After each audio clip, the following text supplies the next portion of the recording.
Mister lady channel US எல்லாத்துக்கும் வணக்கம். நான் உங்க டாக்டர் நர்மதா. இன்னைக்கு நம்ம பார்க்க போற டாபிக் என்னன்னு பாத்தீங்கன்னா பேக் பெயின். சோ இந்த பேக் பெயின் அப்படின்னு எடுத்துக்கிட்டாலே மெயினா லேடிஸ்க்கு ரொம்ப அதிகமாவே இருக்கும். அதை தாண்டி பாத்தீங்கன்னா ஜென்ஸ்க்கும் வருது. இது வந்து இப்ப ரொம்ப நிறைய பேருக்கு வர ஆரம்பிச்சிருச்சு. சோ இந்த பேக் பெயின்ல நம்ம முக்கியமா தெரிஞ்சுக்க வேண்டிய ஒரு விஷயம் என்னன்னு பாத்தீங்கன்னா ஸ்டார்டிங் வந்து ஒரு பிடிப்பு மாதிரி தான் ஸ்டார்ட் ஆகும். சோ அந்த மாதிரி ஆகும்போது பாத்தீங்கன்னா நிறைய பேர் அதை கண்டுக்காம அதை அப்படியே கண்டினியூ பண்ணுவாங்க. சோ அப்ப கொஞ்சம் பெயின் வர ஆரம்பிக்கும். அப்பவே வந்து நீங்க வந்து அதுக்கான ட்ரீட்மெண்ட்ஸ் எடுத்து அது சரி பண்ணிட்டீங்க அப்படின்னா அது 1 வீக்ல சரியாக கூட ஒரு விஷயம் தான். ஆனா சில பேர் என்ன பண்ணுவாங்க, அதை கம்ப்ளீட்டா சரி பண்ணாம அதை வச்சுட்டே அது கூடயே சேர்ந்து லைஃப் வாழ ஆரம்பிச்சிருவாங்க. சோ அதுமே வந்து லைஃப் ஸ்டைல்ல ஒரு விஷயமா ஆகி அது கொஞ்சம் கொஞ்சமா அதிகமாகி என்ன ஆகும்னா கொஞ்சம் வருஷங்கள் போக போக அவங்களால அவங்களோட ரெகுலர் ஆக்டிவிட்டிஸே செய்ய முடியாம போய் சில பேர் பாத்தீங்கன்னா பயங்கர பெயின்ல கஷ்டப்படுவாங்க. அதாவது அதுமே எங்க கிட்ட வர பேஷண்ட்ஸ் எல்லாம் பாத்தீங்கன்னா உட்காருக்கும் கஷ்டப்படுவாங்க, நிக்கிறதுக்கும் கஷ்டப்படுவாங்க, படுக்க கூட அவங்களால முடியாது. சோ எதையுமே பண்ண முடியாது. சில பேர் டெலிவரி பெயின் மாதிரி கத்துற அளவுக்கு வலி இருக்குன்னு சொல்லுவாங்க. சோ அந்த அளவுக்கு வேர்ஸ் ஆகி நம்ம அதை கண்டுக்கிறதுக்கு ஸ்டார்டிங்லேயே நீங்க அதை சரி பண்ண போறீங்க அப்படின்றப்போ உங்களுக்கு இவ்வளவு வேர்ஸ் ஆகாது. மெயினா பாத்தீங்கன்னா பஞ்சகர்மா வர்மா தெரபிஸ் பண்ணும்போது அது சீக்கிரமா கம்ப்ளீட்டா உங்களோட அந்த பிரச்சனைகள் இருந்து வெளியில வரலாம். மெயினா பாத்தீங்கன்னா பேக் பெயின்னாலே நமக்கு வந்து ஒண்ணு கம்ப்ரெஷன் இருக்கும், இல்ல டிஸ்க் பல்ஜ் இருக்கும், இல்ல ப்ரொலாப்ஸ் அந்த மாதிரி பிரச்சனைகள் தான் அதிகமா இருக்கும். சோ அதுக்கு எல்லாமே நம்ம மசாஜ் தெரப்பி கொடுத்து அதை கம்ப்ளீட்டா சரி பண்ண முடியும். சோ அதை சரி பண்றதுக்கு வீட்ல இருந்து என்னென்ன பண்ணலாம் அப்படின்னு சொல்லிட்டு இன்னைக்கு நம்ம பார்க்க போறோம்.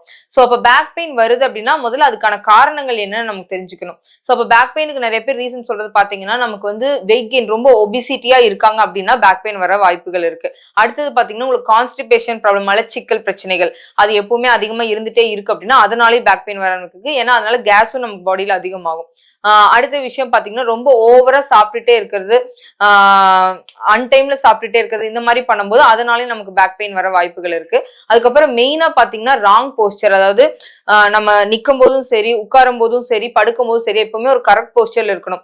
ஒரு மாதிரி கால் வந்து லைட்டா தள்ளி வச்சு நிக்கிறது, இல்ல ஸ்பைனல் கார்டு லைட்டா பெண்ட் பண்ணி நிக்கிறது, ஒரு மாதிரி ஒரு சைட்ல மட்டும் வெயிட் போடுறது, அந்த மாதிரி ஒரு போஸ்டர் வந்து கரெக்ட் இல்லாம இருக்கிறதுனாலே நமக்கு பேக் பெயின் வர நிறைய வாய்ப்புகள் இருக்கு. அதுக்கு அடுத்தது பாத்தீங்கன்னா டிராவல். இப்ப நம்ம வந்து டிரைவிங் பண்ணிட்டு இருக்கோம், நம்ம எப்பவுமே அதிகமா டிரைவ் பண்ண வேண்டியது அப்படின்னா அன்கம்ஃபர்டபுளா உட்காந்து டிரைவ் பண்ணாலும் நமக்கு பேக் பெயின் வரும். ரொம்ப அதிகமா டிரைவ் பண்ணிட்டே இருக்கும், அதாவது கார் ஓட்டுறதா இருந்தாலும் சரி, 2 வீலரா இருந்தாலும் சரி, ரொம்ப அதிகமா லாங் டிராவல் பண்றோம் அப்படின்னாலும் நமக்கு பேக் பெயின் வரக்கு நிறைய வாய்ப்புகள் இருக்கு. சோ இதையெல்லாம் கொஞ்சம் அவாய்ட் பண்ணும்போது உங்களுக்கு வந்து சீக்கிரமா ரிசல்ட் கிடைக்கும். ரெண்டாவது பாத்தீங்கன்னா நீங்க ஹை ஹீல்ஸ் யூஸ் பண்ணக்கூடாது. ஹை ஹீல்ஸ் கம்பல்சரியா பேக் பெயின்ல அவாய்ட் பண்ணிருங்க. சோ இந்த மாதிரியான விஷயங்கள் எல்லாமே ஃபாலோ பண்ணும்போது உங்களுக்கு நல்லாவே ரிசல்ட் கிடைக்கும். அப்புறம் பேக் பெயின் இருக்கவங்க படுக்கிற பெட் வந்து பாத்தீங்கன்னா எப்பவுமே அந்த ஃபோம் பெட்ல கம்பல்சரியா படுக்கவே கூடாது. ரொம்ப ஹார்ட் மேட்ரஸ்ல தான் படுக்கணும். சோ அந்த மாதிரி ஹார்ட் மேட்ரஸ் யூஸ் பண்ணும்போது சீக்கிரமா உங்களுக்கு அந்த ஸ்பைனல் கார்ட்ல இருக்கிற பிரச்சனைகள் எல்லாம் சரியாயி நீங்க ரிலீவ் ஆறதுக்கு நிறைய வாய்ப்புகள் இருக்கு. சோ அப்ப உங்களுக்கு இந்த பேக் பெயின் வந்துச்சு, உங்களுக்கு இப்ப பேக் பெயின் இருக்கு அப்படின்றப்ப நீங்க எந்த மாதிரியான உணவுகள் எல்லாம் எடுத்துக்கணும் அப்படின்னு பாத்தீங்கன்னா நீங்க வந்து மேக்ஸிமம் கேஸே இல்லாத மாதிரியான உணவுகள் தான் எடுத்துக்கணும். நீங்க வீட்டுல வந்து தாளிக்கும் போது கடலைப்பருப்பு யூஸ் பண்றீங்க அப்படின்னா அந்த கடலைப்பருப்பு அவாய்ட் பண்ணிருங்க. அதுக்கு பதிலா என்ன பண்ணலாம் அப்படின்னு கேட்டீங்கன்னா நீங்க உளுந்தம் பருப்பு, ஜீரகம் போட்டு தாளிக்கலாம். சோ அந்த மாதிரி யூஸ் பண்ணிக்கோங்க. நீங்க வந்து கீ நிறைய உங்க உணவுல சேர்த்திக்கோங்க. அதுக்கப்புறம் ரொம்ப ஆயிலி ஃப்ரைட் ஐட்டம்ஸ் எல்லாம் கம்ப்ளீட்டா அவாய்ட் பண்ணிருங்க. நான் வெஜிடேரியன் அவாய்ட் பண்றது நல்லது. ஏன்னா ரொம்ப ஹெவி டு டைஜஸ்ட் ஃபுட் எல்லாம் எடுக்கும் போது இன்னும் பேக் பெயின் வேர்ஸ் ஆகும். அதுலயும் பாத்தீங்கன்னா கேஸ் அதிகமா இருக்க மாதிரி இந்த கிழங்கு வகைகள், பருப்பு வகைகள், துவரம் பருப்பு எல்லாம் பாத்தீங்கன்னா ரொம்ப சிவியர் பெயின் இருந்தா அவாய்ட் பண்றது நல்லது. இல்லைன்னா 10 days once அந்த மாதிரி நீங்க எடுத்துக்கலாம். சோ இந்த மாதிரியான விஷயங்கள் எல்லாம் கம்ப்ளீட்டா அவாய்ட் பண்ணிருங்க. சோ எந்த மாதிரியான உணவு எடுத்துக்கலாம் பாத்தீங்கன்னா நீர்க்காய்கள் அதிகமா எடுத்துக்கோங்க. மெயினா சிட்ரஸ் வெரைட்டிஸ் அதிகமா எடுத்துக்கணும். சோ பேக் பெயின் இருக்கவங்க இன்னொரு விஷயம் என்னன்னு பாத்தீங்கன்னா கான்ஸ்டிபேஷன் ப்ராப்ளம் ஆகாம பாத்துக்கணும். சோ அது இருக்கு அப்படின்னாலே இன்னும் அது வேர்ஸ் ஆகும். சோ அப்ப என்ன பண்ணணும்னா நம்ம வயிறு எப்பவுமே கிளீனா வச்சுக்க ட்ரை பண்ணணும். வீக்லி ஒன்ஸ் அது ஃபாஸ்டிங் இருங்க.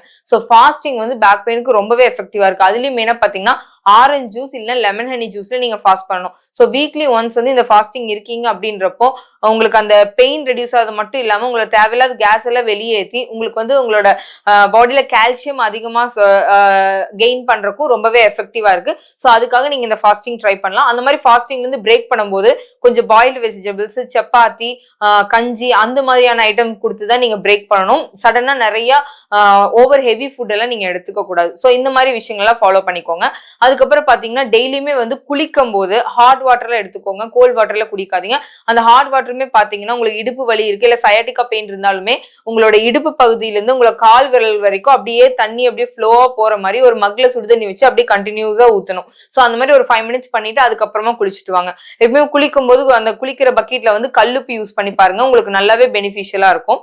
அதுக்கு அடுத்த விஷயம் என்னன்னு பாத்தீங்கன்னா hot and cold fermentation use பண்ணி பாருங்க.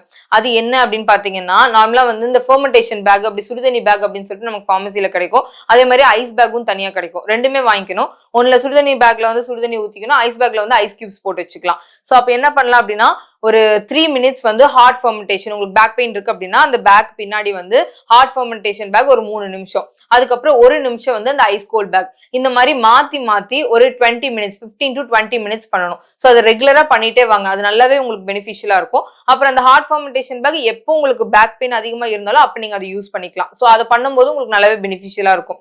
அதுக்கப்புறம் உங்களோட கால் பாதை இருக்கு, கால் வலி இருக்கு இல்லையா, சில பேருக்கு பேக் பெயின்னால அப்படியே முட்டி கீழே கால் வரைக்கும் வலிக்கும். சோ அங்கேயுமே வந்து நீங்க அந்த ஃபெர்மெண்டேஷன் பேக் யூஸ் பண்ணலாம். வீக்லி ஒன்ஸ் ஆர் ட்வைஸ் வந்து ஹாட் ஃபுட் பாத் மாதிரி எடுத்துக்கோங்க. நார்மலா டப்ல ஹாட் வாட்டர் பிடிச்சிட்டு அதுக்குள்ள சுடுதண்ணில கால் வைக்கணும், ஒரு 20 மினிட்ஸ் அந்த மாதிரி எடுத்துக்கணும். ஸோ இந்த விஷயமே ப்ராக்டிஸ் பண்ணும்போது உங்களுக்கு நல்லா பெனிஃபிஷியலா இருக்கும். ஸோ அதுக்கப்புறம் கடுகு எண்ணெயில மசாஜ் பண்ணுங்க, அதை லைட்டா ஹீட் பண்ணிட்டு.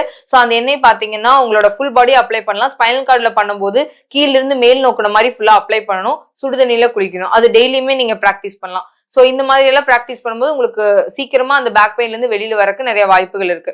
ரெகுலரா வந்து ஸ்பைனல் கார்டுக்கு ரிலேட்டடான எக்ஸசைஸ், அதுக்குன்னே பர்டிகுலர் சில எக்ஸசைஸ் இருக்கு. அதை டெய்லியுமே அட்லீஸ்ட் ஒரு ½ அன் ஹவராவது நீங்க பிராக்டிஸ் பண்ணணும். அந்த மாதிரி பண்ணும்போது உங்களுக்கு அந்த கம்ப்ரெஷன் இருந்து வெளியில வர்றதுக்கு ரொம்பவே எஃபெக்டிவா இருக்கும். சோ இந்த பேக் பெயினுக்கு பாத்தீங்கன்னா முத்ரா வந்து பங்கஜ் முத்ரா ரொம்ப எஃபெக்டிவா இருக்கு. சோ அதை ஃபர்ஸ்ட் எப்படி செய்யலாம்னு சொல்லிட்டு பாத்துக்கலாம். சோ அந்த பங்கஜ் முத்ரா பாத்தீங்கன்னா உங்களோட கட்டை விரல், 2 கையோட கட்டை விரலும் 2 கையோட சுண்டு விரலையும் ஒன்னா ஜாயின் பண்ணிட்டு உங்க கை வந்து இப்படி ஃபிளவர் மாதிரி வச்சுக்கணும், லோட்டஸ் மாதிரி நார்மலா கை வச்சுக்கோங்க. இந்த முத்ரா வந்து டெய்லி ஒரு 20 மினிட்ஸ் பிராக்டிஸ் பண்ணுங்க. சோ இந்த முத்ரா பிராக்டிஸ் பண்ணும்போது என்ன ஆகும் அப்படின்னா, உங்களோட ஸ்பைனல் கார்ட்ல ஏதாவது பிரச்சனை இருக்குன்னா அதை கரெக்ஷன் பண்றதுக்கும், உங்க பாடி நல்லா கூலிங்கா வச்சுக்கிறதுக்கு, உங்க பாடியில இருக்கிற ஹீட் எல்லாம் வெளியில எடுக்கிறதுக்கு, கேஸ் எல்லாம் வெளியில எடுக்கிறதுக்கு ரொம்பவே எஃபெக்டிவா இருக்கு. இது ரொம்ப கோல்டு இருக்கும்போது மட்டும் பிராக்டிஸ் பண்ணாதீங்க, ஏன்னா இது ரொம்ப கூலிங்கான முத்ரா. அதனால மத்த எல்லா டைமே நீங்க இதை பிராக்டிஸ் பண்ணலாம். டெய்லி ஒரு 20 மினிட்ஸ் பிராக்டிஸ் பண்ணலாம். இது வந்து பாடிக்கு மட்டும் இல்லாம மைண்டுக்குமே ரொம்ப எஃபெக்டிவா இருக்கும். ஏன்னா பேக் பெயின் பொறுத்த வரைக்கும் சப்போஸ் நீங்க ரொம்ப எமோஷனலா ரொம்ப ஆங்கர் பர்சனா இருக்கீங்க, ரொம்ப கோவம் அடிக்கடி வரும், ரொம்ப ஸ்ட்ரெஸ் ஆவீங்க அப்படின்னா கூட உங்களுக்கு பேக் பெயின் அதிகமா வர வாய்ப்புகள் இருக்கு. ஒர்க் லோட் ரொம்ப அதிகமா இருந்தாலும் பேக் பெயின் வர வாய்ப்புகள் இருக்கு. எப்பவுமே வந்து ஒரு ஒரு சில ஒர்க் எல்லாம் பண்ணி முடிக்கிறீங்க அப்படின்னா அப்படியே ஒரு பெட்ல போய் அப்படியே பிளாட்டா படுத்துருங்க. சோ அந்த மாதிரி படுத்து ரிலாக்ஸ் பண்ணும்போது உங்களுக்கு அந்த சர்க்குலேஷன் வந்து ஈவனா போகும்போது உங்களுக்கு அந்த பெயின் வந்து கொஞ்சம் சீக்கிரம் ரிலாக்ஸ்ட் ஆகும்.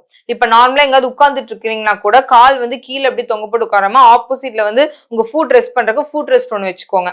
சோ அந்த மாதிரி பிராக்டிஸ் பண்ணுங்க. இந்த மாதிரி எல்லாம் பண்ணும்போது உங்களுக்கு நல்லாவே எஃபெக்டிவா இருக்கும்.